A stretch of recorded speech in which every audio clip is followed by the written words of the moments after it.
ರೋಹಿತ್ ಶರ್ಮಾ ತಮ್ಮ ನಾಯಕತ್ವದಲ್ಲಿ team ಇಂಡಿಯಾಕ್ಕೆ T20 ವಿಶ್ವಕಪ್ 2024 ಟ್ರೋಫಿಯನ್ನು ಗೆಲ್ಲಿಸುವ ಮೂಲಕ ಟಿ20 ಫಾರ್ಮ್ಯಾಟ್ಗೆ ವಿದಾಯವನ್ನು ಹೇಳಿದ್ದಾರೆ. ರೋಹಿತ್ ಶರ್ಮಾ ಜೊತೆಗೆ ಸ್ಟಾರ್ ಬ್ಯಾಟ್ಸ್ಮನ್ ವಿರಾಟ್ ಕೊಹ್ಲಿ ಮತ್ತು ಆಲ್ರೌಂಡರ್ ರವೀಂದ್ರ ಜಡೇಜಾ ಕೂಡ ಟಿ20 ಫಾರ್ಮ್ಯಾಟ್ನಿಂದ ನಿವೃತ್ತಿಯನ್ನು ಘೋಷಿಸಿದ್ದಾರೆ. ಈಗ ಭಾರತ ಕ್ರಿಕೆಟ್ ನಿಯಂತ್ರಣಾ ಮಂಡಳಿ ಅಂದರೆ BCCI ಮುಂದಿರುವ ದೊಡ್ಡ ಕೆಲಸವೇನೆಂದರೆ ಟೀಮ್ ಇಂಡಿಯಾದ ಹೊಸ ಟಿ20 ನಾಯಕನನ್ನು ಆಯ್ಕೆ ಮಾಡುವುದು. ಹೊಸ ನಾಯಕನ ಆಯ್ಕೆಯು ಬಹಳ ಮಹತ್ವದಾಗಿದೆ. ಯಾಕೆಂದರೆ 2 ವರ್ಷಗಳ ನಂತರ ಟಿ20 ವಿಶ್ವಕಪ್ 2026ರ ಪಂದ್ಯಾವಳಿಗಳಿಗೆ ಭಾರತ ಮತ್ತು ಶ್ರೀಲಂಕಾ ಆತಿಥ್ಯ ವಹಿಸಲಿದೆ. ಟೀಮ್ ಇಂಡಿಯಾದ ನೂತನ ಟಿ20 ನಾಯಕನ ಕುರಿತು BCCI ಕಾರ್ಯದರ್ಶಿ ಜೈ ಶಾ ಮಹತ್ವದ ಸುಳಿವು ನೀಡಿದ್ದಾರೆ. 2024ರ ಟಿ20 ವಿಶ್ವಕಪ್ನಲ್ಲಿ ಹಾರ್ದಿಕ್ ಪಾಂಡ್ಯ ಅವರ ಆಲ್ರೌಂಡರ್ ಪ್ರದರ್ಶನ, ರೋಹಿತ್ ನಂತರ ಅವರು ನಾಯಕರಾಗುವ ಸಾಧ್ಯತೆಯ ಕುರಿತು ಜೈ ಶಾ ಪ್ರತಿಕ್ರಿಯೆ ನೀಡಿದ್ದು, ಆಯ್ಕೆದಾರರು ನಾಯಕತ್ವದ ಬಗ್ಗೆ ನಿರ್ಧರಿಸುತ್ತಾರೆ. ಅವರ ಜೊತೆ ಮಾತನಾಡಿದ ನಂತರ ಈ ಒಂದು ಸುದ್ದಿ ಪ್ರಕಟಿಸುತ್ತೇವೆ. ಹಾರ್ದಿಕ್ ಪಾಂಡ್ಯ ಅವರ ಫಾರ್ಮ್ ಬಗ್ಗೆ ಬಹಳಷ್ಟು ಪ್ರಶ್ನೆಗಳು ಭುಗಿಲೆದ್ದಿವೆ.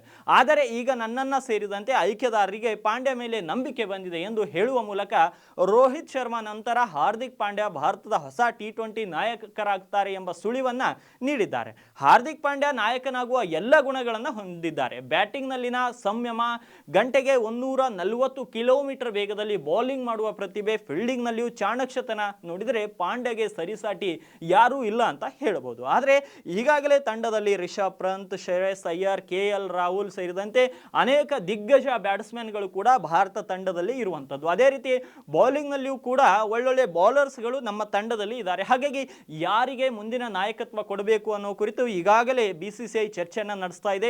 ಆಯ್ಕೆದಾರರ ಮೇಲೆ ಬಿಟ್ಟಿದೆ. ಒಳ್ಳೆ ಆಟಗಾರನಿಗೆ ಈ ಒಂದು ಸ್ಥಾನ ನೀಡಬೇಕು ಅಂತ. ಯಾಕಂದರೆ ಮುಂಬರುವಂತಹ ವರ್ಲ್ಡ್ ಕಪ್ನಲ್ಲಿ ಏನು ಟಿ20 ವರ್ಲ್ಡ್ ಕಪ್ನಲ್ಲಿ ಭಾರತ ಮತ್ತು ಶ್ರೀಲಂಕಾ ಅದಕ್ಕೆ ಆತಿಥ್ಯವನ್ನು ವಹಿಸಲಿದೆ. ಹಾಗಾಗಿ ಮುಂದಿನ ಸಲವು ಕಪ್ಪು ತಾವೇ ಗೆಲ್ಲಬೇಕು ಅನ್ನೋ ಒಂದು ಇಚ್ಛೆಯಲ್ಲಿರುವಂತಹ ಭಾರತ ತಂಡಕ್ಕೆ ಒಳ್ಳೆಯ ನಾಯಕ ಹುಡುಕುವುದು BCCIಗೆ ತಲೆನೋವಾಗಿದೆ. ಆದರೆ ಮುಂದಿನ ದಿನಗಳಲ್ಲಿ ಜೈ ಶಾ ಮತ್ತು BCCIನ ಆಯ್ಕೆದಾರರು ಯಾರಿಗೆ ಆಯ್ಕೆ ಮಾಡ್ತಾರೆ ಅನ್ನೋದನ್ನ ಕಾದು ನೋಡಬೇಕಾಗಿದೆ. ಸ್ನೇಹಿತರೆ, ಪಾಂಡ್ಯಗೆ ನಾಯಕತ್ವ ನೀಡಿದರೆ ಒಳ್ಳೆಯದಾ? ನಿಮ್ಮ ಅಭಿಪ್ರಾಯವೇನು? ಕಮೆಂಟ್ ಬಾಕ್ಸ್ನಲ್ಲಿ ಕಮೆಂಟ್ ಮಾಡಿ ಮತ್ತು ಈ ರೀತಿಯ ಸ್ಪೋರ್ಟ್ಸ್ ಅಪ್ಡೇಟ್ಗಳಿಗಾಗಿ ನಮ್ಮ ಚಾನಲ್ಗೆ ಸಬ್ಸ್ಕ್ರೈಬ್ ಮಾಡ್ಕೊಳ್ಳೋದನ್ನು ಮರಿಬೇಡಿ.